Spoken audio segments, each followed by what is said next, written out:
తేలుస్తాం, మీ అంతు తేలుస్తాం, మిమ్మల్ని నరుగుతాం కొరుకుతాం అని ఎవరైనా అంటారు? ఏ రాజకీయ నాయకుడైనా?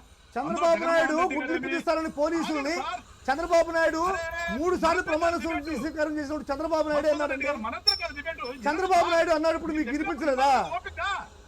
అరే మీరు మాట్లాడింది విన్నాను కదా, ఓపిక వినండి వినండి. నేను కూడా చెప్పను, నన్ను కూడా మీకు ఇదే తొందరొద్దు. ఒక్కసారి అందులో జగన్మోహన్ రెడ్డి గారే మామూలు ఎమ్మెల్యే కాదు కదా, గతంలో 5 సంవత్సరాలు ముఖ్యమంత్రిగా చేసినటువంటి వ్యక్తి. అంతకు ముందు 5 సంవత్సరాల్లో 10 సంవత్సరాల్లో పార్లమెంటేరియన్. ఇవాళ ఒక పార్టీకి అధ్యక్షుడు ఏం మాట్లాడాలి? ఎస్ కాసేపు ఒప్పుకుంటాను, మేమేమైనా తప్పు చేసాం అనుకుందాం. ఏం చెప్తారు మీరు? మేము వస్తాము మిమ్మల్ని నరుగుతామంటారా? అదేనా ప్రజాస్వామ్యం? మీకు నేను చెప్తున్నాను చూడండి, జగన్మోహన్ రెడ్డి చెప్పిన ఈసారి మేము క్యాడర్ వినే పరిస్థితిలో లేదు. మీరు చేసే అన్యాయాలకి ఎక్కడ వాళ్ళకి జగన్మోహన్ రెడ్డి కూడా చెప్పినా కానీ మా క్యాడరు అవునండి. మీరు అన్యాయాలు అక్రమాలు దాడులు బాంబులు వేస్తుంటే మేము కనుగొనాలా? వైఎస్ఆర్ కాంగ్రెస్ పార్టీ అధికారంలోకి వస్తే జగన్మోహన్ రెడ్డి చెప్పినా కానీ క్యాడర్ వినే పరిస్థితిలో లేదు.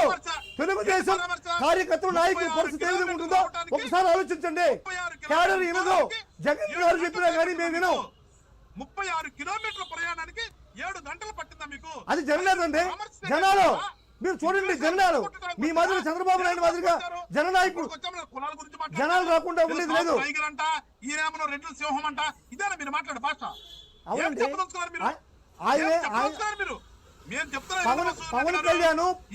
పవన్ కళ్యాణ్ వారసుడు కాదు. పవన్ కళ్యాణ్ కాపులకు వారసుడు కాదు.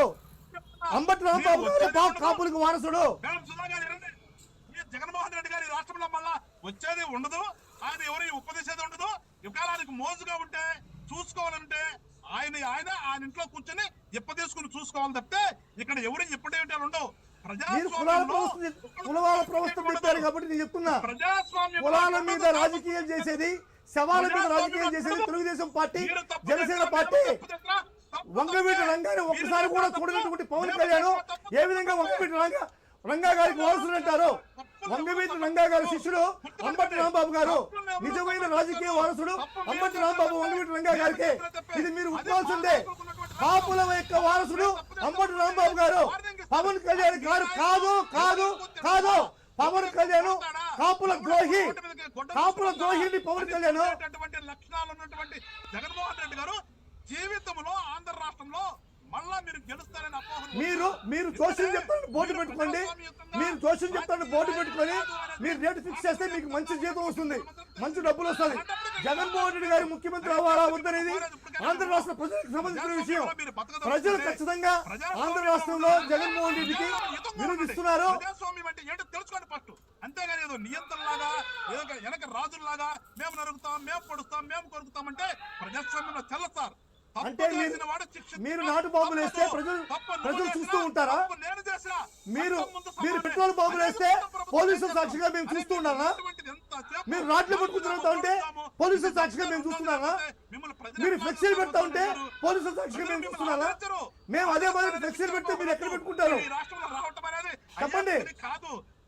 చంద్రబాబు నాయుడు చేసిన అన్యాయాన్ని వైఎస్ఆర్ కాంగ్రెస్ పార్టీ ఫ్లెక్సీలు పెడితే మీరు తట్టుకోగలరా? రాజకీయం అంటే ఏంటి, ప్రజాస్వామ్యంలో రాజకీయ నాయకుడు పాత్ర ఏంటి తెలుసుకోండి దయచేసి. అప్పుడైనా కానీ, ఎందుకంటే గత 5 సంవత్సరాలు ఇచ్చారు, ఏం చేశారో చూశారు, 11 కూర్చోబెట్టారు. ఇప్పుడు కూడా మీకు ఇంకా కూడా కొంచెం తెలుసుకోండి. ఎందువల్ల మన తప్పిదాలు ఏంటి, ఎందువల్ల ఇలా జరిగిందని తెలుసుకుని ఇప్పటికైనా ప్రజలు తెలుసుకుంటున్నారండి తప్పిదాలు. ఎందుకు ఈ టీడీపీని జనసేనని గెలిపించావా, ఈ దరిద్రాన్ని ఎందుకు మిత్ర పెట్టుకున్నామని చెప్పని ప్రజలందరూ కూడా బాధపడుతున్నారు. జగన్మోహన్ రెడ్డి పాలన చూసి ఇప్పుడు పాలన చూసి ఎందుకు గెలిపించావో ఈ దరిద్రాన్ని చెప్పి ఇప్పుడు కూడా బాధపడుతున్నారు. మీరు తెలుసుకోవాలి ఎంత విచక్షణారహితంగా మీరు ప్రవర్తిస్తున్నారో మీ ప్రభుత్వాలు ఉన్నాయో. చంద్రబాబు నాయుడు గారు ఎంత దౌర్జన్యంగా, ఎంత దాష్టికంగా పాలన చేస్తున్నాడు. మీ నాయకుడి గురించి, మీ పార్టీలో ఉన్నటువంటి కార్యకర్త గురించి మీరు ఆలోచించుకోండి. ప్రజలు మాకు మ్యాండేట్ ఇచ్చారు. అమ్ములు ప్రజలు మీకు మ్యాండేట్ లేదు, ప్రజలు మీకు మ్యాండేట్ లేదు. ఈవీఎంలు ఇచ్చాయి. ఈవీఎంలు మ్యాండేట్ ఇచ్చినటువంటి ప్రభుత్వం మీది. ఈవీఎంలు మ్యాండేట్ ఇచ్చిన ప్రభుత్వం మీది. ఆ ఈవీఎంలో ఈ లోపాలు ఎక్కడ తెలుస్తాయని చెప్పి ఈ చర్చకు ముందుకు తీసుకొచ్చారు మీరు. అక్టోబర్ 18 మీరు చేసినటువంటి దౌర్జన్యం ఇదే, మీరు చేసినటువంటి దాష్టికం ఇదే. ఫామ్ 20 బయటకు వస్తుందని చెప్పి 19 హడావిడిగా మీరు జంతు కొవ్వుని ముందుకు తీసుకొచ్చారు. మీరు తెలుసుకోండి ఫస్ట్. ఓకే అండి. సో మధుసూదన్ గారు, ఇప్పుడు మీరు చెప్తున్నట్లు అంబటి వ్యాఖ్యలకి సంబంధించి అంటే ఇప్పుడు ప్రజాపాలన ఏ విధంగా ఉంది అంటూ అధికారంలో ఉన్న పార్టీ మీద విమర్శలు చేయడం వరకు కరెక్ట్, కానీ ప్రజాప్రతినిధుల వ్యక్తిగత విషయాలు కానీ లేదంటే పర్సనల్గా దూషణలు కానీ ఎంతవరకు కరెక్ట్ అంటారు? అంటే అంబటి చేసిన వ్యాఖ్యలను మీరు సమర్థిస్తున్నారా? అంబటి చేసిన వ్యాఖ్యలు మేం కాదు మేడం, అంబటి రాంబాబు గారు కూడా సమర్థించలేదు. అంబటి రాంబాబుని ఎందుకు ఆ విధంగా మాట్లాడాల్సిన అవసరం వచ్చిందని కూడా మనం ఆలోచించాలి. ఇప్పుడు అంబటి రాంబాబు ప్రశాంతంగా గుడికి పోయేసి గుడిలో నుంచి వచ్చి ఇంటికి పోయే టైంలో ఆ ఫ్లెక్సీని ఎక్కడ తీస్తారని చెప్పని ఈ గోండాలు వచ్చి నిలబడుకోవడం వల్ల అక్కడ దిగి ఇది పెట్టడం తప్పు, ఇది మా గురించి ఫ్లెక్సీ పెడుతున్నాం తప్పు, ఈ ఫ్లెక్సీని ఒక రోజులోనూ 2 రోజుల్లోనూ తీసేయండి అని చెప్పని వాళ్ళకి ఒక సూచన ప్రాయంగా చెప్పేసిపోయారు కానీ తొలగిలేదు కదా ఆయన. అంతలోనే అంబటి రాంబాబు కారు ఎక్కిన లోపల అతని మీద దౌర్జన్యం చేసి దాడులు చేసి రాళ్లతో రువ్వి అతని మీద బాంబులు వేసి అన్యాయం చేశారు. కాబట్టి ఒక చిన్న తప్పుడు మాటలు 2 మాటలు మాట్లాడనేటువంటిది వాస్తవం. ఆ మాటలు తప్పు అని చెప్పి అప్పటికప్పుడే ప్రెస్ మీట్ పెట్టి అంబటి రాంబాబు గారు చెప్పినటువంటి విషయం వాస్తవం. ఇది మా నైతికత. చంద్రబాబు నాయుడు గారు ముఖ్యమంత్రిగా ఉన్నప్పుడు, జగన్మోహన్ గారు ముఖ్యమంత్రిగా ఉన్నప్పుడు జగన్ మీద చేసినటువంటి ఏ ప్రక్రియకి కానీ చంద్రబాబు నాయుడు ఎప్పుడు సారీ చెప్పాల, కానీ ఇప్పుడు అంబటి రాంబాబు సారీ చెప్పారు. సారీ చెప్పిన తర్వాత కూడా రాత్రి 10 గంటలకు పోయి వీళ్ళు ఈ విధంగా దౌర్జన్యకాండ చేయడం అనేటువంటిది దారుణం. ఆయన లేనప్పుడు ఈ విధంగా ఇంటి మీద బాంబులు వేయడం, కారులు ఏ విధంగా ధ్వంసం చేశారో మీరు చూసారా? ఇది ప్రజాస్వామ్యమేనా? ఒకవేళ అంబటి రాంబాబు తప్పు చేస్తుంటే మీరు ఏ విధంగా అధికారం మీ చేతిలో ఉంది, పోలీసులు మీ చేతిలో ఉన్నారు, ఏ విధంగా చట్టపరంగా న్యాయపరంగా ఏ విధమైనటువంటి చర్యలు తీసుకోండి. మేమేం దానికి వ్యతిరేకం కాదు, చట్టానికి ధర్మానికి మేము వ్యతిరేకం కాదు, వైఎస్ఆర్ కాంగ్రెస్ పార్టీ కానీ జగన్మోహన్ రెడ్డి గారు కానీ. చట్టపరంగా మీరు ఏం చర్యలు తీసుకున్నా మేము యాక్సెప్ట్ చేస్తాం. అది వదిలేసి మీ గోండాలని మేము రాజకీయ నాయకులందరినీ కూడా ఇంటి మీదకి పంపించి సవాళ్ళు విసురుతారు. ఒక గల్లా మాధవి అనేటువంటి ఒక ఎమ్మెల్యే సవాల్ విసురుతుంది జగన్మోహన్ రెడ్డిని, రా చూసుకుందామని చెప్పి. గల్లా మాధవికి నేను ఒకటే చెప్తున్నా, మాధవి నిజంగా ఢిల్లీకే భయపడి జగన్మోహన్ రెడ్డి గల్లీలో ఉన్న గల్లా మాధవికి భయపడతాడా అనేటువంటిది నేను చెప్తున్నానికి. నిజంగా అవి నేర్చుకోవాలి. మరి నేను జగన్మోహన్ రెడ్డి వచ్చారు కదా, ఆపుండొచ్చు కదా, ధైర్యం ఉంటే. ఊరికే ప్రెస్ మీట్ల మీద పెట్టి ఏదో చెప్పడం కాదు. జగన్మోహన్ రెడ్డికి జనంలో ఎంత బలం ఉందో నిన్న గుంటూరులో జగన్మోహన్ రెడ్డి గారి మీటింగ్ వాళ్ళకి సాక్షాత్తుగా కనువిప్పగలిగింది.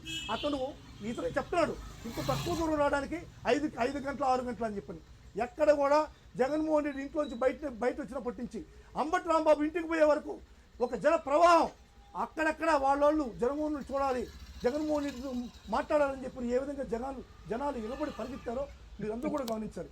ఇది జగన్మోహన్ రెడ్డికి ప్రజల్లో ఉండేటువంటి హవా. ఈ హవాని దూరం చేయడం కోసం చంద్రబాబు నాయుడు ఎన్నో కుయుక్తులు కుట్రలు సాక్షాత్తు లడ్డూను కూడా వాడుకునేటువంటి పరిస్థితి. ఇది జనాలందరూ కూడా తెలుసుకున్నారు. చంద్రబాబుని పవన్ కళ్యాణ్ ఇద్దరు కూడా పరిస్థితి ఈ యొక్క హిందూ సమాజంలో వస్తుంది. నేను పవన్ కళ్యాణ్కి చంద్రబాబు నాయుడికి ఒకే సూచన తెలుసుకున్నా, మీరు చెప్పింది అవాస్తవం అయింది కాబట్టి మీరు హిందూ సమాజానికి సారీ చెప్పాలని చెప్తున్నా. టీటీడీకి కూడా నేను ఒకటే ఇన్వైట్ చేస్తున్నా, ఈ ఇద్దరు ఆధార్ కార్డులు బ్లాక్ చేయండి.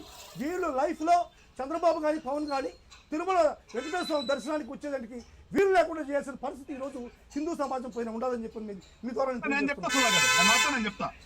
చెప్పండి వెంకటేశ్వరరావు. ఓకేనా? మధుసూదన్ రెడ్డి గారు, ఇక్కడ గుంటూరులో ఉన్నవాడిని నేను.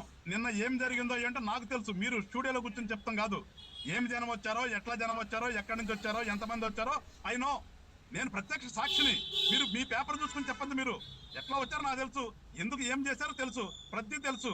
అదే నేనేది జగన్మోహన్ రెడ్డికి జనాలు వస్తున్నారనేది జగన్ పెరిగిన సత్యం అండి. జగన్మోహన్ రెడ్డికి జనాలు వస్తుందనేది జగన్ పెరిగిన సత్యం. ఈ సత్యాన్ని నువ్వు కాదు కదా, చంద్రబాబు నాయుడు కదా. వాళ్ళ నాయన ఖర్జూర్ నాయుడు కూడా కాదన్నాడు, జగన్మోహన్ రెడ్డికి జనమే బలం, జనబలం ఉండేటువంటి నాయకుడు, జనాల్లో పుట్టిన నాయకుడు జగన్మోహన్ రెడ్డి. మీరు జగన్మోహన్ రెడ్డికి మనుషులు రాలేదంటే, జనాలు రాలేదంటే ఎంత అవివేకమైన మాట. నీకు ఇది పవన్ కళ్యాణ్ గారు ఊరు పోసాడా? మీరు మేము మాట్లాడుకుందాం, మన మీ తాతలు మా తాతలు వద్దు, మనిద్దరం మాట్లాడుకుందాం. అంతవరకు ఉండండి. మీతో వచ్చిన ప్రాబ్లమ్ అది. అయ్యలు తాతలు ఎక్కడికో పోతారు, అక్కడ దాకా వద్దు. ఆ సంస్కృతి వద్దనే మాట్లాడాలి కదా. మాట్లాడుకుందాం, మనం మాట్లాడుకుందాం. జనాలే రాలేదంటే మనం మాట్లాడుకుందాం. నేను అదేనా జనాలే రాలేదంటే జగన్మోహన్ రెడ్డికి అంత జనం ప్రవాహం వస్తే సముద్రం అయిపోతే మీరు తెలుసు, నాకు తెలుసు కదా. మీ పేపర్ గురించి మాట్లాడద్దు. జనం ఎట్లా వచ్చారో ఏంటో, ఆ జనము ఎక్కడెక్కడ నుంచో పెట్టారో నాకు తెలుసు కదా. దాని గురించి వదిలేద్దాం కాసేపు. సరే నీ ప్రకారమే వచ్చారు అనుకుందాం. అరే మీరు రాంబాబుని పరామర్శించడానికి వస్తున్నారా, లేకపోతే బల ప్రదర్శన చేయడానికి వస్తున్నారా? అంటే రాంబాబు పరామర్శ అంటే అద్దాలు వేసుకునేసి జగన్మోహన్ రెడ్డి నేరుగా ఇంటికి పోయేసి ఒక బిస్కెట్ చాక్లెట్ పెట్టేసి ఒక అరటి పుట్టు ఒకటి ఇచ్చేసి ఇచ్చేయాలనా? అదే పరామర్శ అంటే మాకు అది కాదు పరామర్శ. జనాల్లో ఉండే నాయకుడు మా నాయకుడు చంద్రబాబు కాదు, జగన్మోహన్ రెడ్డి. జగన్మోహన్ రెడ్డి వస్తున్నాడంటేనే జనాలు వస్తారు. ఆడెవరు జగన్మోహన్ రెడ్డి ఫోన్ చేసి జగన్మోహన్ రెడ్డి రమ్మని చెప్పలా. స్వచ్ఛందంగా వచ్చినటువంటి జనాలు, జగన్ కోసం వచ్చిన జనాలు. మీరు పరామర్శ అయ్యా కదా, మీరు పరామర్శకు వస్తే నలుగురు చస్తే కనుక మీరు ప్రశాంతంగా ఉండదు, నలుగురు కాళ్ళు ఇరితే కానీ ప్రశాంతంగా ఉండదు. అది మీ పరామర్శ.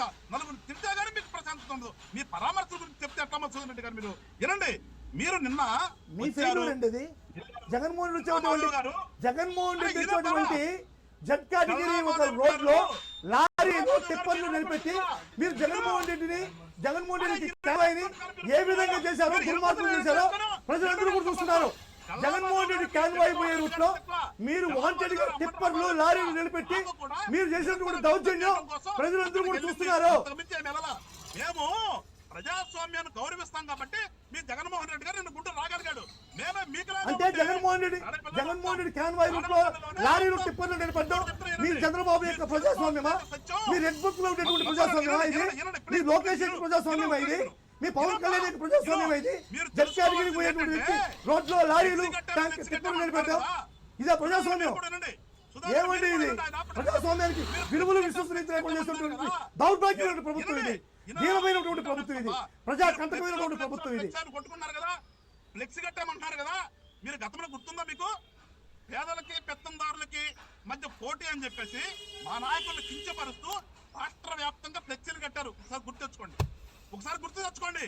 మీ సిద్ధం సభల దగ్గర దానికి ఈ రోజు టాయిలెట్ల దగ్గర మహాప్రసాదం ఫ్లెక్సీలు కట్టారా? టాయిలెట్ల దగ్గర నేను మహాప్రసాదం యొక్క తిరుమల లడ్డూని గురించి ఫ్లెక్సీ కట్టాలా? వేరే ప్లేస్ లో టాయిలెట్లు దొరికాయి మీకు? మీ బుద్ధి టాయిలెట్లో ఉంది. మేము రంగనాథులు, మీరు రంగనాథులు ప్రజలు చెప్తారు. సాక్షాత్తు తిరుమల వెంకటేశ్వర స్వామి ప్రసాదం లడ్డూని గురించి టాయిలెట్ల దగ్గర మీరు ఫ్లెక్సీలు కట్టి దౌర్భాగ్యమైనటువంటి స్థితిని కల్పించినటువంటి మీరు విచక్షణ జ్ఞానాన్ని కోల్పోయారు. మీ పాపాలు ప్రజలంతా తెలుసుకున్నారు. వెంకటేశ్వర స్వామి కూడా తెలుసుకున్నాడు మీ పాపాలని మీరు ఎంత కడిగినా పోదు. మీ పాపాలు కడుక్కోవడానికి మీకు ఏ చిత్తం లేదు.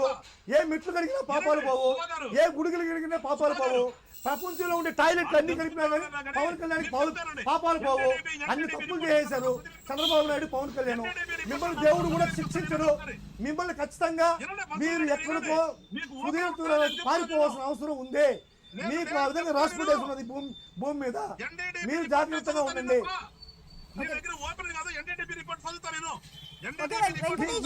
మీరు చెప్పండి, దాడుల గురించి చెప్పండి. ఎన్డీడీపీ రిపోర్ట్ మీరు చదువుకున్నాను మాకు తెలుసు, ప్రజలకు తెలుసు. మీరు ఏది ఎన్డీడీ రిపోర్ట్ చదవాల్సిన అవసరం లేదు. మేము క్షుణ్ణంగా చదువుకున్నాం. మేము మొత్తం ఛార్జ్ షీట్ అంతా చదివాను. నేను ఛార్జ్ షీట్ లో ఉండే ఆంతర్యం అంతా కూడా చదివాము. మాకు అన్ని తెలుసు. చంద్రబాబు నాయుడు ఒకసారి చదవమని చెప్పండి. ఇది ఇష్టపడితేనే మరి ఒకటి అడుగుతాను. నేను ఒకటి అడుగుతాను. అరే నేను ఒకటి అడుగుతాను.